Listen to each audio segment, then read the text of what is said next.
যে লড়াই করে মুক্তিযুদ্ধের মধ্যে দিয়ে স্বাধীনতা এনেছি, কিন্তু তারপরে স্বাধীন দেশকে আমরা গড়তে পারিনি। এর মানে স্বাধীনতা ভুল হয়ে যায় না। আমরা আমরা ধরুন এই যে 24-এর গণ অভ্যুত্থানের মধ্যে দিয়ে গণতান্ত্রিক আকাঙ্ক্ষা হয়েছে, যে আকাঙ্ক্ষা, সেই আকাঙ্ক্ষায় আমরা বাংলাদেশকে গড়তে পারলাম না। এর মানে এই নয় যে স্বৈরশাসনের পতনের বিরুদ্ধে লড়াই যেটা ছিল সেটা ভুল ছিল, তা না।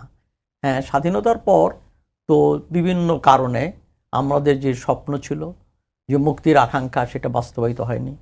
এখানে রাজনীতিকভাবে গণতন্ত্র প্রতিষ্ঠিত হয়নি, সেগুলো তো হয়েছে। মুক্তির যে আকাঙ্ক্ষা ছিল সেটা বাস্তবায়ন হয়নি, এবং মুক্তিযুদ্ধের মধ্য দিয়ে মানুষ যে স্বপ্ন দেখেছিল, কেন মুক্তিযুদ্ধটা ছিল তো সব মানুষের যুদ্ধ, জনযুদ্ধ ছিল।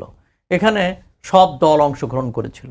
এটা কেবলমাত্র আওয়ামী লীগের যুদ্ধ ছিল না। হ্যাঁ, নেতৃত্বে আওয়ামী লীগ ছিল। সেদিনকার বাস্তবতায় 70-এর নির্বাচনের মধ্য দিয়ে আওয়ামী লীগ এবং শেখ মুজিবুর রহমান আন্দোলনের সামনে অগ্রভাগে ছিলেন, কিন্তু সব দল ছিল।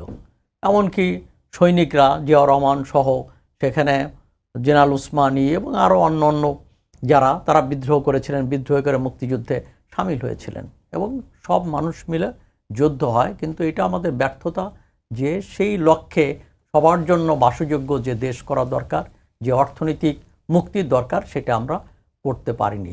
এখানে নেতৃত্বের দুর্বলতা রয়েছে। এখানে যারাই ক্ষমতা এসেছে তারা নিজেদের ভাগ্য গড়ার চিন্তা করেছে, কিন্তু সেখানে মানুষের, সাধারণ মানুষ, যে মুক্তিযুদ্ধ, জনগণ ছিল মুক্তিযুদ্ধের সবচেয়ে বড় শক্তি। সেখানে সাধারণ মানুষের যে অবদান ছিল, সেই অবদান সবসময় উপেক্ষিত, এবং সাধারণ মানুষের জন্য এখানে একটা বাসযোগ্য সমাজ যে গড়ার যে রাজনীতি, সেই রাজনীতি এখানে আমরা প্রতিষ্ঠিত করতে পারি।